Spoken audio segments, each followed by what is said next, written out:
Rajasthan Royals ವಿರುದ್ಧ ಗೆಲುವಿನ ನಂತರ ಶುಭ್ಮನ್ ಗಿಲ್ ಭರ್ಜರಿ ಮಜಾ ತೆಗೆದುಕೊಂಡಿದ್ದಾರೆ. ಪ್ರಿಯ ವೀಕ್ಷಕರೇ, ಈ ದಿನಗಳಲ್ಲಿ ಶುಭ್ಮನ್ ಗಿಲ್ ಕೇವಲ ಪಂದ್ಯಗಳನ್ನು ಗೆಲ್ಲಿಸುವುದಿಲ್ಲ, ಗೆಲುವಿನ ಬಳಿಕ ಎದುರಾಳಿಗಳ ಕಾಲೆಳೆಯುವ ಹಿಂದೆ ಬೀಳುತ್ತಿದ್ದಾರೆ. ಕೆಲ ದಿನಗಳ ಹಿಂದೆ ಅವರು ರಾಯಲ್ ಚಾಲೆಂಜರ್ಸ್ ಬೆಂಗಳೂರು ತಂಡವನ್ನು ಟ್ರೋಲ್ ಮಾಡಿದ್ದರು. ಈಗ ರಾಜಸ್ಥಾನ್ ರಾಯಲ್ಸ್ ವಿರುದ್ಧ ಗೆಲುವಿನ ನಂತರ ಮತ್ತೊಮ್ಮೆ ಗಮನ ಸೆಳೆದಿದ್ದಾರೆ. ಗುಜರಾತ್ ಟೈಟನ್ಸ್ ಮತ್ತು ರಾಜಸ್ಥಾನ್ ರಾಯಲ್ಸ್ ನಡುವಿನ ಪಂದ್ಯದಲ್ಲಿ ಮೊದಲು ಬ್ಯಾಟಿಂಗ್ ಮಾಡಿದ ಗುಜರಾತ್ 4 ವಿಕೆಟ್ ನಷ್ಟಕ್ಕೆ 229 ರನ್ ಗಳಿಸಿತ್ತು. ಸಾಯಿ ಸುದರ್ಶನ್ ಉತ್ತಮ ಆಟವಾಡಿದ್ದರು. ಶುಭ್ಮನ್ ಗಿಲ್ ಸ್ವತಃ 84 ರನ್ ಗಳಿಸಿದ್ದರು. ವಾಷಿಂಗ್ಟನ್ ಸುಂದರ್ 37 ರನ್ ಸೇರಿಸಿದರು.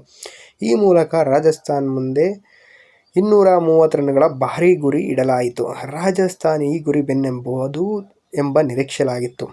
ಆದರೆ ಸಾಧ್ಯವಾಗಲಿಲ್ಲ. ವೈಭವ್ ಸೂರ್ಯವಂಶಿ 36 ರನ್, ಧ್ರುವ್ ಜುರೇಲ್ 24 ರನ್, ರವೀಂದ್ರ ಜಡೇಜಾ ಎಂದು ಹೇಳಲಾಗಿದೆ. ಆದರೆ ಅದು ಬಹುಶಃ ತಪ್ಪು ಉಲ್ಲೇಖ ಆಗಿರಬಹುದು. ಇವರು ಹೊರತುಪಡಿ ಬ್ಯಾಟ್ಸ್ಮನ್ ಕ್ರಮವಾಗಿ ಔಟ್ ಆಗುತ್ತಾ ಹೋದರು. ಅಂತಿಮವಾಗಿ ರಶೀದ್ ಖಾನ್ 4 ವಿಕೆಟ್ ಪಡೆದು ಪಂದ್ಯವನ್ನು ಗುಜರಾತ್ ಪರ ಮಾಡಿದರು.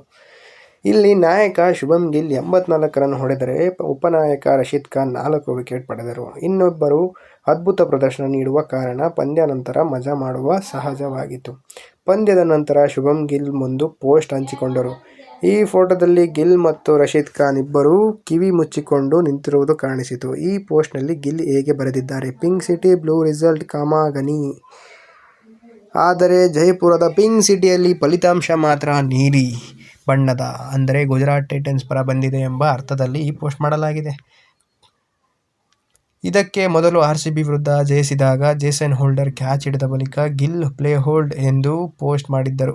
ಅದು ಆರ್ಸಿಬಿಯ ಪ್ಲೇ ಬೋಲ್ಡ್ ಟ್ಯಾಗ್ಲೈನ್ಗೆ ವ್ಯಂಗ್ಯ ಎಂದು ಅಭಿಮಾನಿಗಳು ಗಮನಿಸಿದ್ದರು. ಈಗ ಮತ್ತೊಮ್ಮೆ ಪಂದ್ಯ ಗೆದ್ದ ನಂತರ ಶುಭ್ಮನ್ ಗಿಲ್ ಎದುರಾಳಿ ತಂಡದ ಮೇಲೆ ಕಾಲಿಳಿದಿದ್ದಾರೆ. ಈ ಜಯದೊಂದಿಗೆ ಗುಜರಾತ್ ಟೈಟನ್ಸ್ ಅಂಕಪಟ್ಟಿಯಲ್ಲಿ 2ನೇ ಸ್ಥಾನಕ್ಕೇರಿದೆ. ಇನ್ನೊಂದು ಗೆಲುವು ಬಂದರೆ ಪ್ಲೇ ಆಫ್ ಸ್ಥಾನ ಬಹುತೇಕ ಖಚಿತವಾಗಿದೆ. ಇನ್ನೊಂದೆಡೆ ರಾಜಸ್ಥಾನ್ ರಾಯಲ್ಸ್ಗೆ ಮುಂದಿನ ಹಾದಿ ಕಷ್ಟವಾಗಿರುತ್ತದೆ. ಆದರೆ ನಾಯಕ ಶುಭ್ಮನ್ ಗಿಲ್ ಮಾತ್ರ ಮಜಾ ಮಾಡುವುದು ಬಿಡದೇ ಇಲ್ಲ. ಧನ್ಯವಾದಗಳು ಪ್ರಿಯ ವೀಕ್ಷಕರೇ.